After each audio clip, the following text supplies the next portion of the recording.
Hey folks, it's CS back here with another installment, and here are my picks for UFC on Fox, Evans versus Davis. Alrighty folks, here we go with the second Fox card, and like the first one, it looks pretty good in terms of talent top through bottom. So yeah, that definitely puts a smile on my face, and of course these matches look pretty compelling, so yeah, it should be a very good night of fights.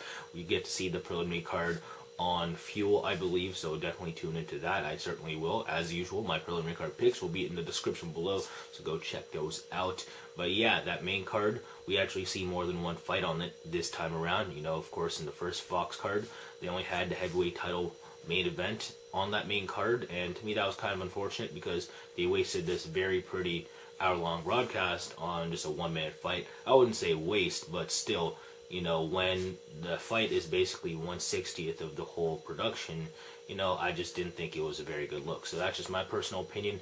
Overall, I thought that night was a success with the ratings and how, you know, good everything looked.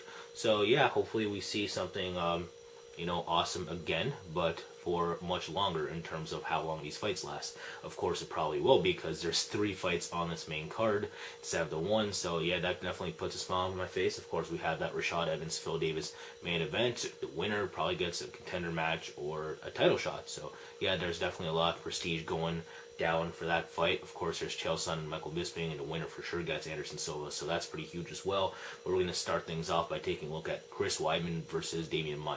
Now, most of you already know this, but Demian Maia, of course, was initially scheduled to face Michael Bisping, but he got promoted to the co-main event with Chael Sonnen when Chael Sonnen's initial opponent and Mark Munoz had to pull out of the bout due to an injury. So I wish Mark a happy recovery, and now Chael Sonnen has his hands full with Michael Bisping.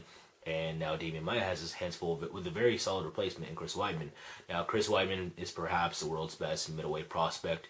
The guy's a pretty solid wrestler. His grappling skills are pretty darn good. They're pretty sharp, training out of the Serra Longo fight team, and his boxing is pretty good as well. Of course, his submission grappling skills aren't on the level as ADCC grappler Demian Maia, but he should be good enough to not get submitted. Just saying. But how does Demian Maia win this fight? Of course, you know, he is a world-class grappler, ADCC champion, and everything, top 10 fighter for a good amount of years now. So, yeah, he's definitely Chris Weidman's toughest test for sure. And he's going to win this fight via getting this into the clinch where, you know, his trip takedowns are pretty good. And, yeah, he has solid hip tosses as well. We saw him ragdoll Chael Sonnen. And, of course, he submitted him fairly quickly.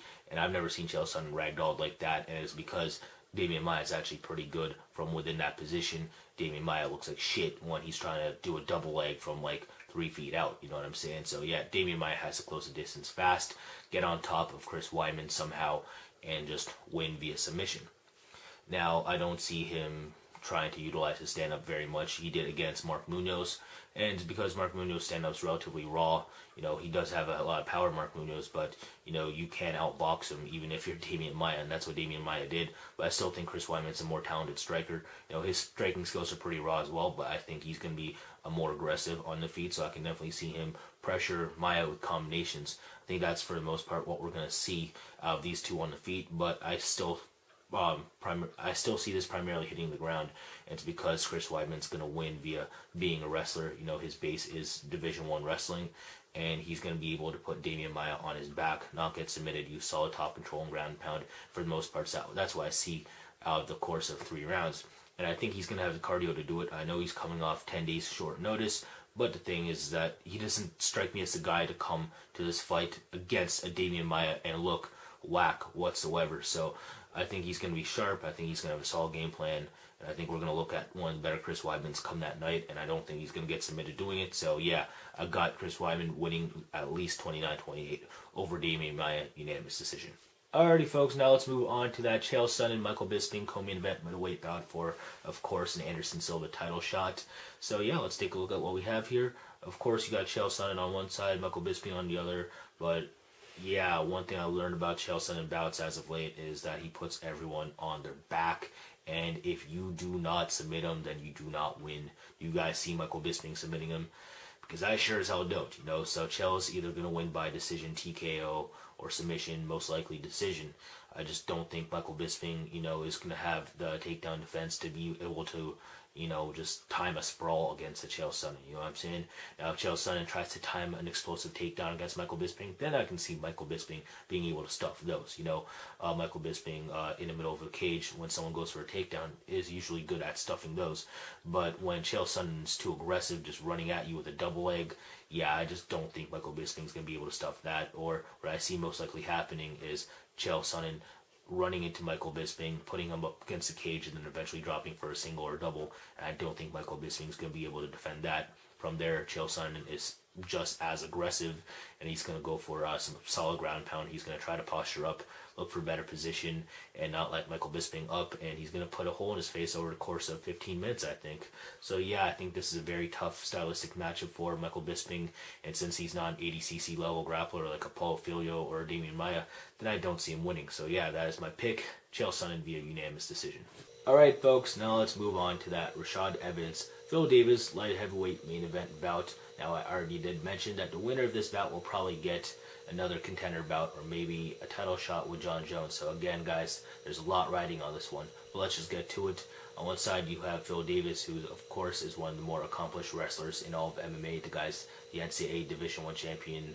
Yeah, what year was it? 2008 I believe, out of Penn State. So yeah guys, this guy has all the credentials you need for wrestling, but can he wrestle in MMA? The answer is yes. He's out-wrestled everyone he's faced so far, but the thing is he's been favored to out-wrestle these guys like Brian Stann, Alex Gustafsson, Ronnie Wallace, Tim Boach, Antonio Rogério Nogueira. Before those guys can surmount anything significant against Phil Davis, Phil Davis was already in there going for that takedown and taking him down. I just don't see him being able to do that against who I actually consider a serious wrestler in Rashad Evans. Definitely one of the better wrestlers in the light heavyweight division, and definitely one of the more complete fighters in the light heavyweight division. And because of that, he's been ranked, 1, 2, or 3 in the world for quite some time now. Of course, he is not number 1 because Jon Jones definitely is. But in my opinion, if Jon Jones didn't exist in the light heavyweight division, I think Rashad Evans would be for sure number 1. He's just bloody well-rounded. The guy has solid striking. The guy can actually box. For a collegiate wrestler to come into the sport of MMA, take up boxing really well, and actually have head movement and throw combinations, and is actually a solid puncher with both hands. I gotta respect that. And yeah, you couple that with his wrestling ability and his athleticism, you have a pretty darn good fighter. So really the only glaring hole in his game, in my opinion, is his absence of submission grappling and his chin, which is questionable. So yeah, that's about it. But of course, if the bout stays standing, Phil Davis is not a threat to his chin because Phil Davis doesn't have power, and Phil Davis isn't very technical with his hands. So it's not like Rashad Evans has to worry about getting hit that much, because chances are he's not going to get hit with the head movement he has. And, even if he does get hit, it probably won't hurt that much because it's just Phil Davis. Now, I think that he's going to be able to keep Phil Davis on the feet. And I think he's going to control the center of the octagon by sticking that jab at Phil Davis's face. And it wouldn't surprise me to see Phil Davis go for, takedowns 2 or 3 feet out. And because of that, I think Rashad Evans is going to easily stuff him. And I think you might even see Rashad Evans, knee him in the face while he's going for some, but most likely just stuff him. And then I think he'll continue to outbox him and throw combinations. And eventually, I don't think Phil Davis is going to be able to take all those shots. Phil Davis really hasn't been hit by anyone because he was out wrestling them before, he would be getting hit.